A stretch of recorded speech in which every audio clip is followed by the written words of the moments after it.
الحمد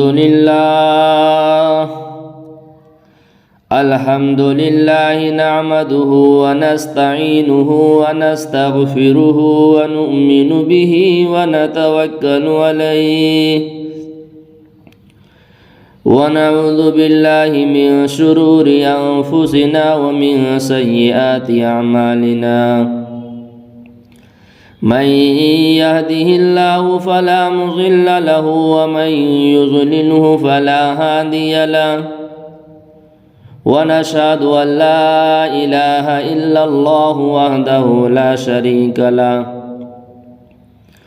ونشهد أن سيدنا ونبينا ومولانا محمدا عبده ورسوله أما بعد فأعوذ بالله من الشيطان الرجيم بسم الله الرحمن الرحيم ورفعنا لك ذكرك وقال تعالى وما أرسلناك إلا رحمة للعالمين وقال النبي صلى الله تعالى عليه وسلم أنا خاتم النبيين لا نبي بعده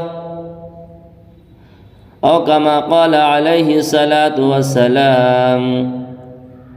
اللهم صل على سيدنا ونبينا ومولانا محمد وعلى آل سيدنا ونبينا ومولانا محمد وبارك وسلم۔ محترم سامعین کرام اور عزیزان ملت،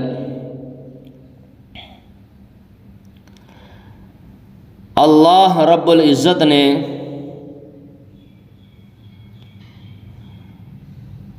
امام الانبیاء خاتم النبیین محمد عربی صلی اللہ علیہ وسلم کو تمام عالم کے لیے رحمت بنا کر بھیجا ہے۔ آپ صلی اللہ علیہ وسلم جہاں پر انسان و جنات کے لیے رحمت بن کر آئے، وہیں پر آپ صلی اللہ علیہ وسلم حیوانات کے لیے بھی رحمت بن کر آئے۔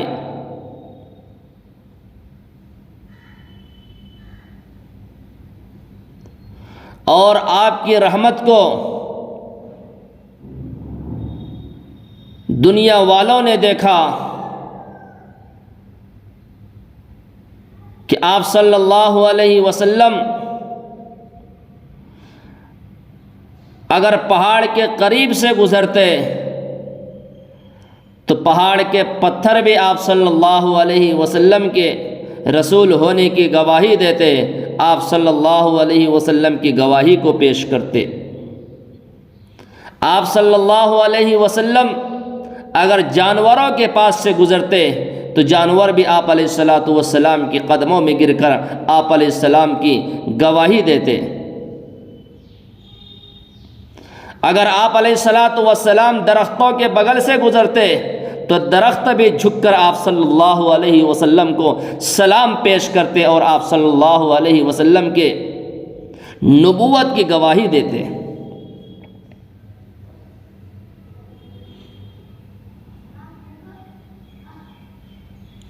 تو اللہ رب العزت نے آپ صلی اللہ علیہ وسلم کو اس دنیا میں رحمت بنا کر بھیجا ہے، رحمت للعالمین بنا کر بھیجا ہے۔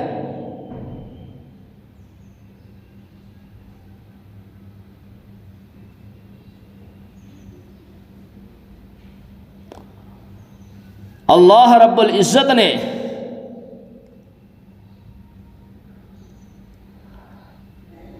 آپ صلی اللہ علیہ وسلم کو خاتم النبیین بنا کر بھیجا۔ آپ علیہ السلام آخری نبی بن کر اس دنیا میں تشریف لائے۔ آپ علیہ السلام کے بعد اللہ رب العزت نے نبوت کے دروازے کو بند کر دیا، اب آپ کے بعد کوئی نبی آنے والا نہیں، قیامت کے صبح تک آپ صلی اللہ علیہ وسلم کی رسالت ہی چلیں گے، یہی دین قیامت کے صبح تک چلے گا۔ اگر کوئی جھوٹا کذاب مکار پیدا ہو جائے اور وہ نبوت کا دعویٰ کرے تو فرماتے ہیں وہ کذاب ہے، وہ مکار ہے۔ اس لیے کہ اللہ کہ نبی علیہ الصلوۃ والسلام نے فرمایا انا خاتم النبیین لا نبی بعد، میں آخری نبی بن کر آیا ہوں، میرے بعد کوئی نبی آنے والے نہیں۔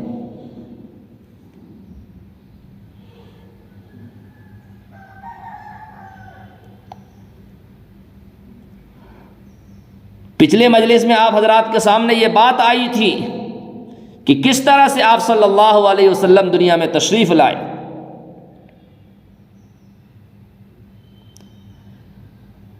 بی بی آمینہ فرماتی ہے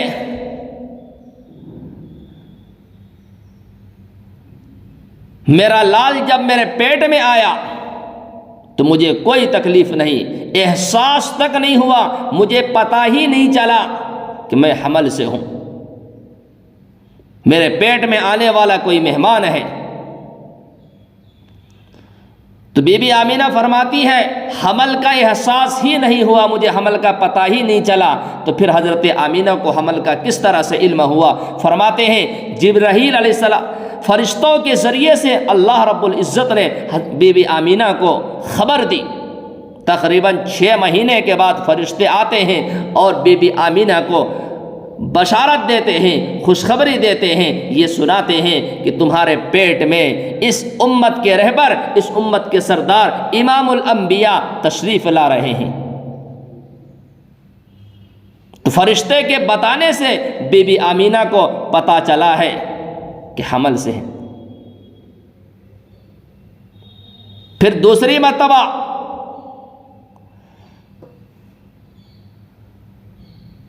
جب ولادت کا وقت قریب ہوا تو اس وقت فرشتے تشریف لاتے ہیں اور کہتے ہیں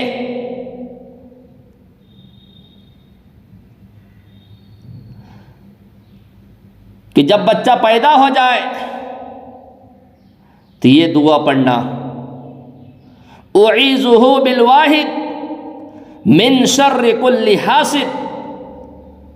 اس کے بعد بچے کا نام محمد رکھنا۔ بی بی آمینہ خود بی بی آمینہ فرماتی ہے میرا لال میرے جسم میں تھا، میرے پیٹ میں تھا تو مجھے کوئی تکلیف نہیں، مجھے کوئی پریشانی نہیں۔ عام طور سے ہم دیکھتے ہیں کہ جب عورت حمل سے ہوتی ہے تو عورت کو بیٹھنے میں تکلیف ہوتی ہے، عورت کو اٹھنے میں تکلیف ہوتی ہے، عورت کو چلنے میں تکلیف ہوتی ہے، عورت کو کام کرنے میں تکلیف ہوتی ہے، یہاں تک کہ عورت ٹھیک سے کھانا نہیں کھا سکتی، یہاں تک کہ عورت کو رات کی نیندیں ختم ہو جاتی ہے، نیند برابر نہیں آتی۔ لیکن بی بی آمینہ فرماتی ہے کہ مجھے بہترین نیند آتی تھی، مجھے اچھی نیند آتی تھی، میں اچھی طرح سے کھایا کرتی تھی، مجھے کوئی تکلیف نہیں، مجھے کوئی پریشانی نہیں۔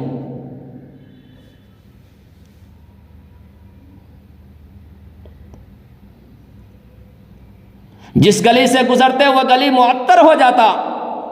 جہاں پر تھوکتی تھوک میں سے خوشبوئیں پھوٹتی تھی۔ عورتیں کہتی آمینہ یہ کون سی عطر تم استعمال کرتی ہو، کس بازار سے تم نے لائی ہے، کس دکان سے تم نے خریدی ہے؟ بی بی آمینہ فرماتی یہ کسی بازار کی عطر کا کمال نہیں ہے، یہ کسی دکان کی عطر کا کمال نہیں ہے، بلکہ یہ کمال آنے والے اس مہمان کا ہے، بلکہ یہ کمال آنے والے اس بچے کی ہے، بلکہ یہ کمال آنے والے اس لال کا ہے جو میرے پیٹ میں ہے۔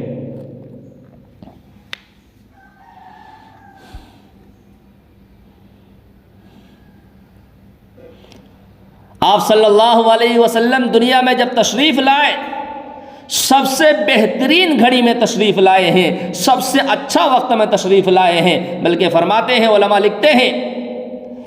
کہ مشتری ستارہ جو ہے، جو نیک ستارہ ہے، سعد ستارہ ہے، اس ستارے کے وقت میں، اس گھڑی میں آپ صلی اللہ علیہ وسلم روئے زمین پر تشریف لائے ہیں۔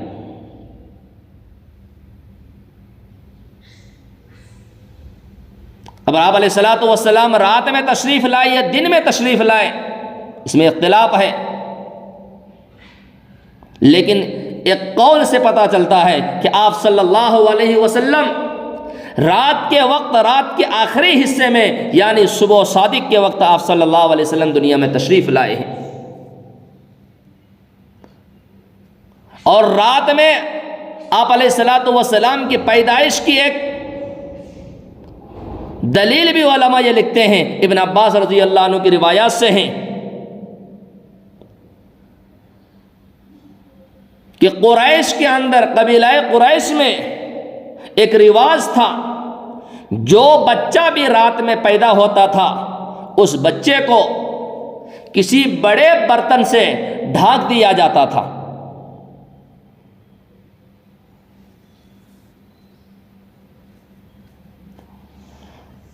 تو بی بی آمینہ فرماتی ہے میرا لال بھی جب پیدا ہوا تو اس کو بڑے برتن سے ڈھانک دیا گیا، اور صبح کو جب بچے کے پاس ہم گئے تو وہ برتن کے 2 ٹکڑے ہو چکے تھے، برتن وہ پھٹ چکے تھے، اور میرا لال انگوٹھا چوس رہا تھا جس سے دودھ نکل رہا تھا۔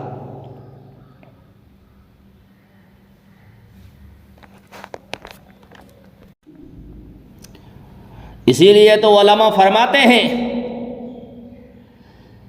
کہ آج ہم جب بچوں کو دیکھیں گے تو بچوں کے اندر عام طور سے فطری طور پر ایک عادت ہو جاتی ہے کہ بچہ انگوٹھے کو چوستے ہیں، تو علماء فرماتے ہیں کہ ان انگوٹھوں کے ذریعے سے اللہ تبارک و تعالی بچے کے لیے کھانے اور پینے کا غیبی انتظام فرماتے ہیں۔ انگوٹھا چوس کر بچے بھوک کو مٹاتے ہیں، انگوٹھا چوس کر بچے پیاس کو بجھاتے ہیں۔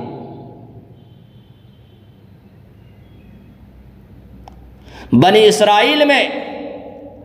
جب فرعون نے یہ حکم لگایا، جب نجومیوں نے ان سے یہ کہا تھا کہ ایک بچہ پیدا ہوگا جو تمہاری خدائی کو انکار کر کے تمہاری خدائی کو ختم کر دے گا، تمہاری حکومت کو ختم کر دے گا، تمہاری سلطنت اور بادشاہت کو ٹکڑے ٹکڑے کر دے گا، وہ بچہ پیدا ہونے والا ہے۔ تو اس خبر سے فرعون نے یہ حکم لگایا کہ اس دوران پیدا ہونے والے ہر بچے کو ختم کر دیا جائے، قتل کر دیا جائے، اور ہزاروں کی تعداد میں بچے کو قتل کر دیا گیا۔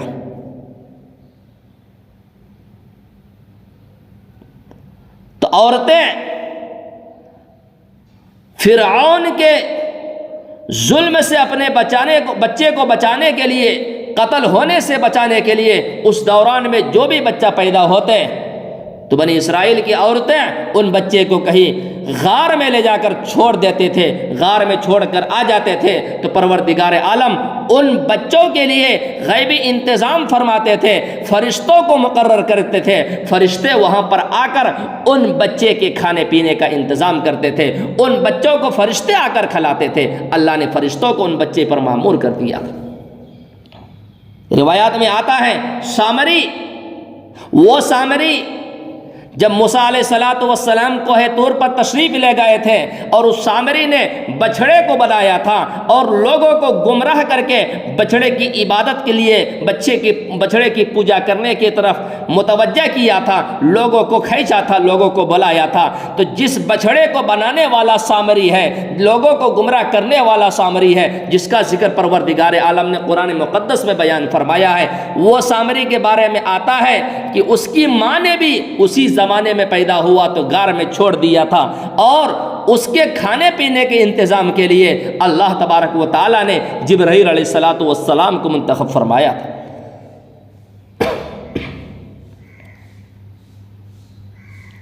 جبرائیل علیہ الصلوۃ والسلام سامری کے پاس آتے تھے،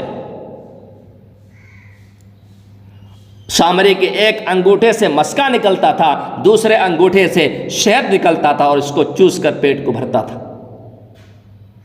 تو بچے کے انگوٹھے میں قدرتی طور پر اللہ تبارک و تعالی کھانے پینے کا انتظام کرتے ہیں۔ تو برتن سے ڈھانک دیا گیا تھا، تو اس سے یہ پتہ چلتا ہے کہ آپ صلی اللہ علیہ وسلم رات کے حصے میں پیدا ہوئے ہیں، یعنی صبح صادق کے وقت دنیا میں تشریف لائے ہیں۔ آپ صلی اللہ علیہ وسلم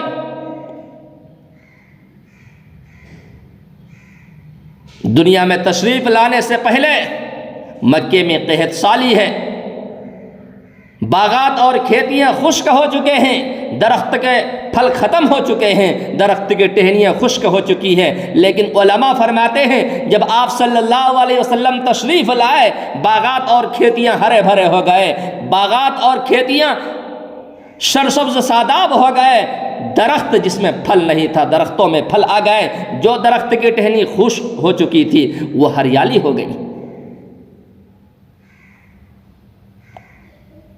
آپ صلی اللہ علیہ وسلم دنیا میں قدم رکھتے ہیں، قدم رکھتے ہی شیطان چیخ اٹھتا ہے، شیطان اتنا زبردست چیختا ہے کہ پوری دنیا کے شیاطین جمع ہو جاتے ہیں، پوچھتے ہیں تو نے کیوں چیخا؟ کہ ہمیں پوری دنیا کے کونے کونے تک تیری چیخنے کی آواز آئی۔ تو شیطان کہتا ہے آج اس امت کے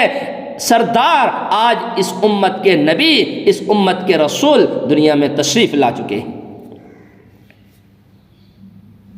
آپ دنیا میں تشریف لاتے ہیں تو کیسر و کسریٰ کے محل میں زلزلے آ جاتے ہیں، فارس میں جو ہزاروں سال سے آگے جل رہی تھی وہ آگ اچانک بجھ جاتی ہے، بتیں جن کو لوگ ان بتوں کی عبادت کرنا فخر سمجھتے تھے، بتوں کے سامنے سجدہ کرتے تھے، بتوں کے سامنے منتیں مانگتے تھے، بتوں کو اپنا معبود سمجھتے تھے، بتوں کو اپنا مشکل کشا سمجھتے تھے، لیکن آپ صلی اللہ علیہ وسلم جس دن تشریف لائے وہی بتل جو کعبۃ اللہ میں رکھا ہوا ہے حبل، وہی بتل جو رکھا ہوا ہے میرے بھائیوں صفا پہاڑی پر، وہی بتل جو مروہ پہاڑی پر رکھا ہوا ہے، 360 بت جو کعبۃ اللہ میں رکھے ہوئے ہیں، کئی بت آپ صلی اللہ علیہ وسلم کی دنیا میں تشریف لاتے ہی خود بخود ٹوٹ کر گرنے لگے، خود بخود ٹوٹ کر گرنے لگے۔ کسی بت سے آواز آئی ہے اب تو وہ بچہ پیدا ہو گیا ہے جو پوری دنیا پر غالب ہو جائے گا،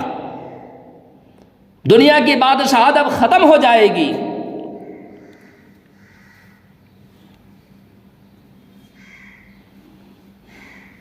آپ صلی اللہ علیہ وسلم جب تشریف لائے آپ کی آمد بڑا نرالا ہے، بڑے عجیب ہیں۔ بی بی آمینہ فرماتی ہے جب میرا لال پیدا ہوا دنیا میں تشریف لایا تو میں نے کہا کہ خواجہ عبد المطلب جو بچے کے دادا ہیں ان کو بلا کر لائے۔ اس وقت خواجہ عبد المطلب کعبۃ اللہ کے طواف کر رہے تھے، پیغام بھیجا، وہاں سے فوراً آئے ہیں۔ تو بی بی آمینہ کہتی ہے آپ کو مبارک ہو، بچہ پیدا ہوا ہے، لیکن یہ بچہ بڑا عجیب ہے۔ خواجہ عبد المطلب ڈر گئے، عجیب ہے، کیا مکمل انسان نہیں ہے، کچھ کمی ہے؟ تو بی بی آمینہ کہنے لگی مکمل انسان ہے، عجیب کا مطلب یہ ہے جب یہ بچہ دنیا میں تشریف لایا ہے، جب قدم رکھا ہے تو دنیا میں سجدہ کرتے ہوئے آیا ہے، دنیا میں آیا سب سے پہلا کام اس بچے نے یہ کیا کہ سجدہ کیا ہے، دوسرا کام آسمان کی طرف سر کو اٹھایا ہے، انگلی کا اشارہ کیا ہے، اور زبان پر یہ آیت، زبان پر یہ الفاظ تھے، زبان پر یہ کلام تھا، یہ بچہ یہ کہہ رہا تھا اللہ اکبر والحمد للہ کثیرا وسبحان اللہ بکرۃ واصیلا، اللہ سب سے بڑا ہے، سب تعریفیں اللہ کے لیے ہیں، میں صبح و شام اس کی پاکی بیان کرتا ہوں۔ یہ آمد ہے سرکار مدینہ صلی اللہ علیہ وسلم کی، دنیا والے کو یہ پیغام دیا لوگوں میں دنیا میں آیا ہوں، سب سے پہلے سجدہ کیا ہوں، بتایا ہوں اللہ ایک ہے، اللہ سب سے بڑا ہے، اسی خالق و مالک کے سامنے سجدہ کرو۔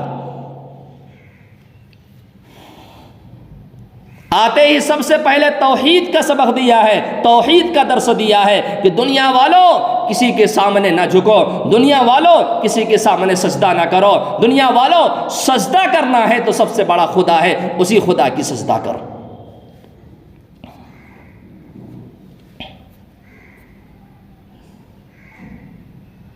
اس کے بعد خواجہ عبد المطلب آپ صلی اللہ علیہ وسلم کو لے کر کعبۃ اللہ تشریف لے گئے، طواف کیے، طواف سے فارغ ہونے کے بعد پھر واپس لا کر بی بی آمینہ کو دیا۔ بی بی آمینہ فرماتی ہے کہ میرا لال جب دنیا میں تشریف لایا، عام بچے آتے ہیں تو بچے کے جسم میں گندگی لگے ہوئے ہوتے ہیں، عام طور پر آتے ہیں بال بکھرے ہوئے ہوتے ہیں، عام طور پر آتے ہیں ان کے ماں باپ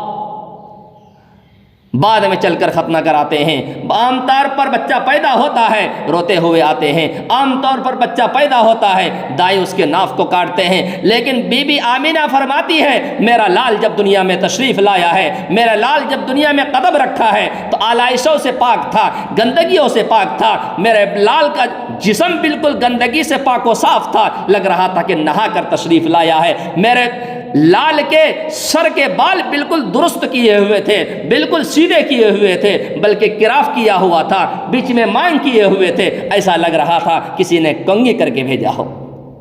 میرے لال جب دنیا میں تشریف لائے قدم رکھا تو آنکھوں میں سرما لگے ہوئے تھے۔ میرے لال جب دنیا میں تشریف لائے، بچہ تشریف لاتا ہے تو دائی اس کے ناف کو کاٹتے ہیں، لیکن میرا لال جب آیا ہے تو ناف کٹا ہوا باہر تشریف لایا۔ میرا لال جب آیا ہے تو ختنہ مختون ہو کر دنیا میں تشریف لائے، اسی لیے آپ صلی اللہ علیہ وسلم فرماتے ہیں اللہ نے مجھے وہ شرف بخشا ہے کہ میں مختون ماں کے پیٹ سے دنیا میں تشریف لایا ہوں۔ ہم دیکھتے ہیں عام طور سے بچہ پیدا ہوتا ہے تو ختنہ اس کے ماں باپ کرتے ہیں، اس کے رشتہ دار کرتے ہیں، لیکن آپ صلی اللہ علیہ وسلم فرماتے ہیں اللہ نے مجھے وہ شرف بخشا ہے کہ میں ماں کے پیٹ سے مختون آیا ہوں، اس لیے کہ امام الانبیاء ہے، خاتم الانبیاء ہے۔ آپ صلی اللہ علیہ وسلم کی حفاظت کے لیے اگر ختنہ کرانے کا وقت ہوتا، ختنہ کرانے کا موقع آتا تو لوگ آپ صلی اللہ علیہ وسلم کے جسم کو دیکھتے، جو اللہ کو ہرگز پسند نہیں کہ میرے محبوب کے جسم کو دیکھیں۔ اللہ نے اسی لیے آپ صلی اللہ علیہ وسلم کو مختوم پیدا کیا۔ آپ تو بڑے حیا والے تھے۔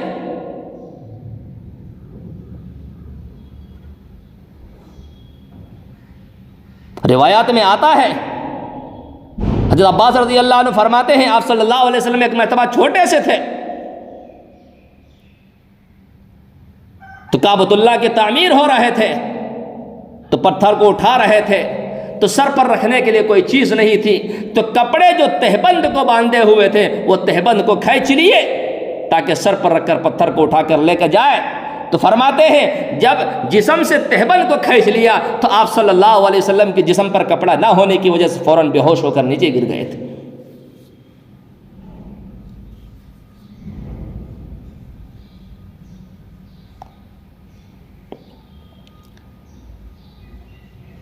عزیزان ملت، یہ آپ صلی اللہ علیہ وسلم کی آمد ہے۔ ختنہ اس امت میں سنت ابراہیمی ہے، اسی لیے روایات میں آتا ہے حسن بصری رحمۃ اللہ علیہ فرماتے ہیں کہ یہ بات مجھے بہت ناپسند ہے کہ کوئی شخص اپنے بچے کا ختنہ 7 دن میں کرے۔ حسن بصری فرماتے ہیں کہ 7 دن میں کوئی شخص اپنے بچے کا ختنہ کرے، یہ مجھے ناپسند ہے۔ کیوں؟ اس لیے کہ حضرت ابراہیم علیہ السلام کے بیٹے حضرت اسحاق علیہ السلام ان کا ختنہ 7 دن میں حضرت ابراہیم علیہ السلام نے کیا تھا، اسی لیے یہودیوں نے اس کو سنت سمجھا اور شعائر میں سے سمجھا، اور یہودی اس سنت کو فالو کرتے ہوئے، اس چیز کو فالو کرتے ہوئے اپنے بچے کا ختنہ 7 دن میں کرتے ہیں۔ اسی لیے حسن بصری رحمۃ اللہ علیہ فرماتے ہیں کہ مجھے یہ پسند نہیں ہے کہ 7 دن میں ختنہ کرے، اس لیے کہ یہ یہودیوں کے مشابہ ہو جائے گا۔ دوسرے بیٹے حضرت اسماعیل علیہ السلام کا ختنہ حضرت ابراہیم علیہ السلام نے تقریباً 13 سال کی عمر میں کیا تھا۔ اور ابن عباس رضی اللہ عنہ سے جب پوچھا گیا کہ آپ صلی اللہ علیہ وسلم کی وفات کے وقت آپ کی عمر کیا تھے تو فرمایا تقریباً 12-13 سال میری عمر تھے۔ تو کہنے لگے آپ مختون تھے؟ کہنے ہاں ہم مختون تھے، اس وقت ختنہ کیا تھا تقریباً۔ تو آپ صلی اللہ علیہ وسلم کی یہ آمد ہے، بڑے نرالے انداز سے دنیا میں تشریف لائے ہیں، بڑے عجیب انداز سے دنیا میں تشریف لائے ہیں، آتے ہی دنیا میں دھوم مچا دیا ہے، دنیا والوں کے ایک پیغام دیا ہے۔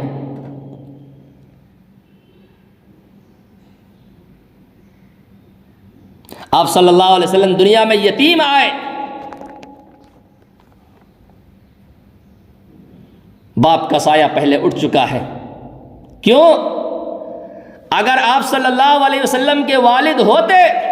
تو آپ صلی اللہ علیہ وسلم کی اخلاق کو دیکھ کر، آپ صلی اللہ علیہ وسلم کے کردار کو دیکھ کر، آپ صلی اللہ علیہ وسلم کے افعال کو دیکھ کر، آپ صلی اللہ علیہ وسلم کے اقوال کو دیکھ کر، آپ صلی اللہ علیہ وسلم کی عبادت کو دیکھ کر، آپ صلی اللہ علیہ وسلم کی طہارت کو دیکھ کر، آپ صلی اللہ علیہ وسلم کے چلن کو دیکھ کر، آپ صلی اللہ علیہ وسلم کے رہن کو دیکھ کر، آپ صلی اللہ علیہ وسلم کے معاشرت کو دیکھ کر، آپ کے اخلاقیات کو دیکھ کر، معاملات کو دیکھ کر لوگ یہ کہتے یہ دیکھو عبداللہ کا بیٹا جا رہا ہے، یہ عبداللہ کا کمال ہے جس نے محمد کی یہ پرورش کی ہے، عبداللہ کا کمال ہے جس نے محمد کی یہ تربیت کی ہے۔ تو اس چیز کو اللہ نے ہٹا دیا ہے تاکہ باپ کا نام بیٹے کے ساتھ نہ آئے۔ باپ کا سایہ ہٹا کر اللہ نے دنیا والوں کو پیغام دیا، یہ میرا حبیب ہے، میں نے ان کی پرورش کی ہے، یہ میرا حبیب ہے، میں نے اس کی تربیت کی ہے، اخلاق کو میں نے دیا ہے، اقوال کو میں نے دیا ہے، کردار کو میں نے دیا ہے، طہارت کو میں نے سکھایا ہے، معاملات کو میں نے سکھایا ہے، معاشرات کو میں نے سکھایا ہے، اخلاقیات کو میں نے دیا ہے۔ سب کچھ میرے حبیب کو میں نے سکھایا ہے تاکہ بچپن سے ہی میرے محبوب کا تعلق مجھ سے ہو جائے، میرے محبوب کا تعلق مجھ سے جڑ جائے، کسی اور کا سہارا میرے محبوب پر نہ ہو، صرف اور صرف خالق و مالک کا سہارا میرے محبوب پر ہو۔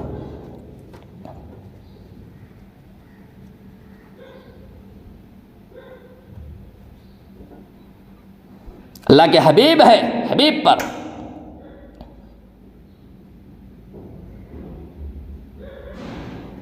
آپ صلی اللہ علیہ وسلم ماں کے پیٹ میں تھے،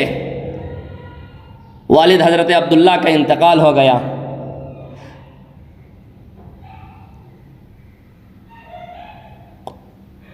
قریش کا قافلہ تجارت کے غرض سے ملک شام جا رہے تھے، تو حضرت عبداللہ بھی اپنے تجارت کے مال کو لے کر ان قافلے کے ساتھ ملک شام تشریف لے گئے۔ ملک شام میں جا کر طبیعت خراب ہو گئی، بیمار ہو گئے اور کمزور ہو گئے۔ جب قافلہ واپس آنے لگے مدینے سے ہوتے ہوئے تو مدینے میں ٹھہر گئے، اس لیے کہ مدینہ خواجہ عبد المطلب کا سسرال تھا بنی نجار میں، اور حضرت عبداللہ کا ننیحال ہوا۔ تو ساتھیوں سے کہا کہ آپ لوگ واپس چلے جائیں، میں بیمار ہوں، یہیں پر ٹھہر کر طبیعت کو ٹھیک کر لو۔